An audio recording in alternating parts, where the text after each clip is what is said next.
ఇది ఎందుకు ఈ కవితా పంక్తులు చెప్పాను? దేవరకొండ బాలగంగాధర్ తిలక్ కవితా పంక్తులవి నీడలోనే కవితలు. ఇది ఏ సందర్భంలో చెప్పాను, ఎందుకు 2014లో చెప్పాల్సి వచ్చింది అనడానికి, జనసేన ఒక మధ్యతరగతి మనిషికి కోపం వచ్చి రాజకీయం చేస్తే ఎలా ఉంటుందో జనసేన సగటు చిన్నపాటి ఉద్యోగాలు చేసుకొని ఉద్యోగస్తుల కుటుంబంలో నుంచి వచ్చి సంఘం కట్టుబాట్లకి తల ఉంచి ముందుకెళ్తూ ట్యాక్సులు కడతా ఎవరిని ఇబ్బంది పెట్టకుండా తనదైన జీవితం బతికే ఒక సగటు మధ్య తరగతి మనిషి వాళ్ళ కోపం, వాళ్ళ ఆవేదన అవన్నీ నలిపి వాళ్ళ కోపం నన్ను జనసేన పార్టీ పట్టించేలా చేసింది. ఎప్పుడో మద్రాసులో, ఇప్పుడు చెన్నై బుక్ ఫెయిర్లో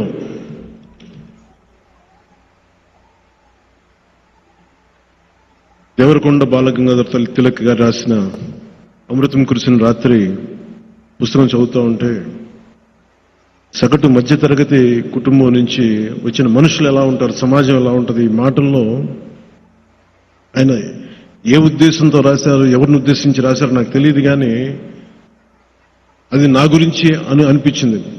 ఇంకా చెప్పండి, నా వయసు కూడా ఒక 18-19 ఏళ్ళు, అంతకుమించి 20 ఏళ్ళు కూడా రాలేదు నాకు అప్పటికి. ఆ నీడలనే కవితలో చిన్నమ్మ వీళ్ళ మీద కోపగించుకు, వీళ్ళని అసహించుకోకు, మౌఢ్యం వల్ల బలాఢ్యులు వీళ్ళందరూ మధ్యతరగతి ప్రజలు, సంఘపు కట్టుబాట్లకి రక్షక భటులు, దోపిడీదారుల స్వేచ్ఛా వర్తనకి నైతిక భాష్యం చెప్పే భాష్యకారులు.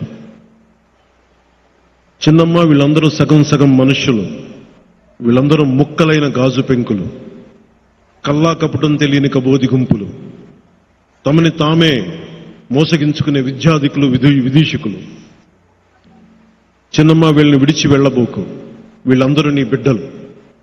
వాచకాల్లో నీతుల్ని వల్లిస్తూ, దరిద్రంలో హరిద్రా శోభల్ని వాళ్ళు గుర్తిస్తూ, ఓపిక లేని భార్యలకి సహనాన్ని బోధిస్తూ, ధైర్యం లేని తమ స్వభావాన్ని ధర్మమని పిలుస్తూ, బరువుగా బెదురుగా బతుకుతున్న వీళ్ల మధ్య డైనమైట్లు పేలాలి, డైనమోలు తిరగాలి, కాళరాత్రి వేళ కంకాళాల చెప్పిన రహస్యం తెలియాలి, దారి పక్కన నిలిచిన 3 చెట్ల బాధని అనువదించాలి, పచ్చికలో దాక్కున్న పాముల్ని, విషపాముల్ని బుట్టలోకి పట్టాలి, రేపటి ఉదయానికి ఈవేళ వెలుగులు సమకూర్చుకోవాలి. చిన్నమ్మ అసలే చీకటి గడాంధకారం, దారంతా గోతులు, ఇల్లేమో దూరం, చేతిలో దీపం లేదు, ధైర్యమే ఒక కవచం.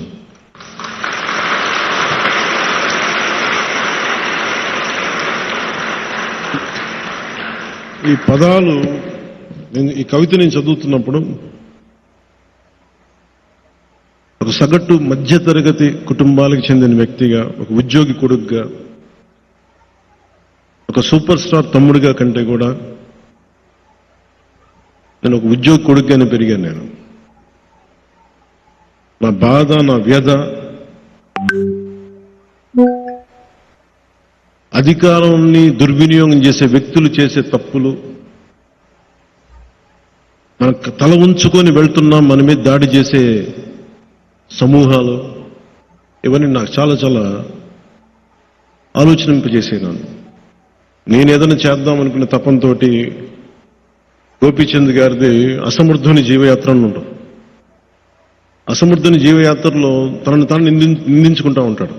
ఈ రెండు ఒకే సమయంలో పక్కపక్కన చదివాను.